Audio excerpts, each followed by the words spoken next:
उत्तर प्रदेश के बरेली में सामूहिक धर्मांतरण का जो मामला सामने आया उसके बाद अब प्रशासन एक्टिव हुआ है और अब तक सामने आ रही जानकारी के मुताबिक अनुमति नहीं मिली है तौकीर रजा को, जो वो सामूहिक धर्मांतरण करवाना चाह रहे थे। गिरिराज सिंह जी हमारे साथ में। गिरिराज जी, लगातार जो है सवाल उठ रहे थे कि आखिर ऐसा कैसे हो सकता है। प्रशासन ने फिलहाल अब जानकारी आ रही है कि अनुमति नहीं दी है तौकीर रजा को। देखिए, तौकीर रजा हों या ओवैसी हों या उनके भाई हों, इस तरह के हजारों मुसलमान आज हो गए हैं जो देश में मजहबी आतंक फैला रहे हैं। आप बताएं, कई मुस्लिम भी होंगे जो अपना धर्म परिवर्तन करना चाह रहे होंगे।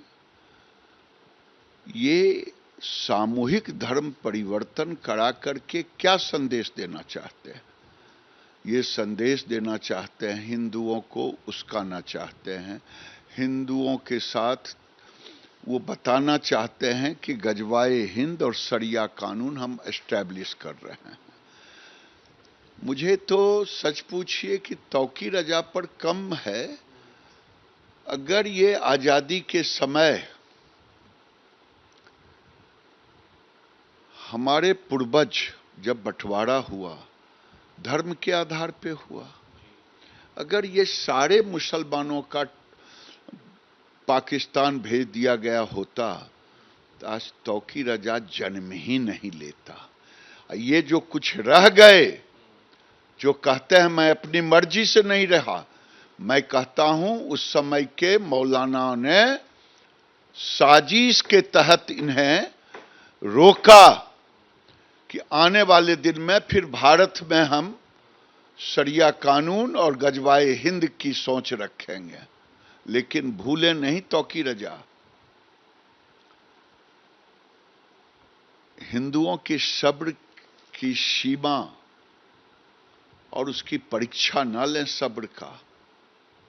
याद रखें, जब जब औरंगजेब पैदा लेता है तो कोई न कोई महाराणा प्रताप, शिवाजी महाराज भी पैदा लेता है। ये हमारे ही घर में हमें ही भभकी दे रहे हैं। इनके लिए तो धर्म के आधार पर हुआ था, आज ये हमारी बेटियों को धर्म परिवर्तन करा रहे हैं। ये ललकार रहे हैं देश के हिंदुओं को। मैं हिंदुओं से कहूंगा, ऐसे लोगों को जवाब देना चाहिए। गिरिराज जी, वो तो ये कह रहे हैं कि वो जो लोग जो है सामूहिक धर्मांतरण के लिए आना चाह रहे हैं वो अपनी मर्जी से आना चाह रहे हैं, तो उसमें किसी तरह का कोई दबाव नहीं है, कोई प्रलोभन नहीं है, इस तरीके की वो बातें जो है सरकार को जो अपील दी उसमें दी है। भाई, केरल का केस मालूम है ना, लव जिहाद। पूरे देश, हमारे बेगूसराय में कोई ऐसा जिला नहीं है जहां योजना से लव जिहाद नहीं चल रहा हो। लव जिहाद, लैंड जिहाद और बोट जिहाद, ये तीनों अस्त्र अभी खुला है और ये साजिश है भारत को तोड़ने का। लेकिन आप कह रहे हैं कि बंटवारे के समय तो उनका तो जो है, जो तमाम नेता हैं, तमाम लोग हैं, उनका ये कहना है हम तो बाई चॉइस यहाँ पर भारत में है ना, हमारे ऊपर ऐसा कोई दबाव नहीं था कि हम उधर जाएं इधर जाएं, हम तो जो है जन्मे ही यहाँ पर हैं। जन्मने से क्या होगा? उनके लिए तो धर्म के आधार पर पाकिस्तान बना था। अगर रहे हैं तो क्या इसी के लिए रहे कि हिंदुओं को तबाह और बर्बाद करने की योजना बनाएंगे और तौकीर रजा जैसा तकरीर देंगे? तौकीर रजा का तकरीर सुना है क्या? वो तो जिहादी तकरीर देते हैं। ये बर्दाश्त से फाजिल हो रहा है। सबके बीच में जो है जो सुप्रीम कोर्ट का फैसला आया था, क्योंकि अभी आप जो है तौकीर रजा पर हमलावर थे, तो सुप्रीम कोर्ट का जो फैसला आया मुस्लिम महिलाओं को गुजारा भत्ता देने का, उस पर भी पर्सनल लॉ बोर्ड ने बोला है कि ये सही नहीं है, ये तो जो शरिया कानून है जिसका वो लोग पालन करते हैं उसमें हस्तक्षेप है, उसको जो रिव्यू के लिए जा सकते हैं सुप्रीम कोर्ट, कानूनी सलाह ले रहे हैं। देखिए, देश का दुर्भाग्य ही है, आज देश के गैर जिम्मेदार विपक्ष के नेता राहुल गांधी का कहीं पता नहीं है। बाढ़ आया हुआ है और सामाजिक सौहार्द तौकीर रजा जैसे लोग बिगाड़ रहे हैं। कहीं फिलिस्तीनी झंडा फहर रहा है, बिहार हो या जेके हो। और इस सुप्रीम कोर्ट का जो आया है सीआरपीसी 125 के तहत। ये कानून कहता है जब 3 तलाक कानून को खत्म किया गया तो इनको भी हिंदुओं के औरतों की तरह इनको तलाकशुदा औरतों को गुजारा भत्ता लेने का अधिकार है।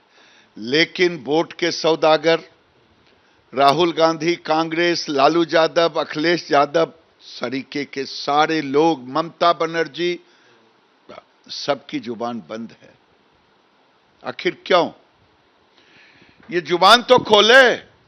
क्या मुसलमान की औरतों को गुजारा भत्ता लेने का अधिकार जो सुप्रीम कोर्ट ने दिया है, राजीव गांधी ने जो साहबानों के साथ किया था, क्या अब ये साहबानों के साथ करेंगे?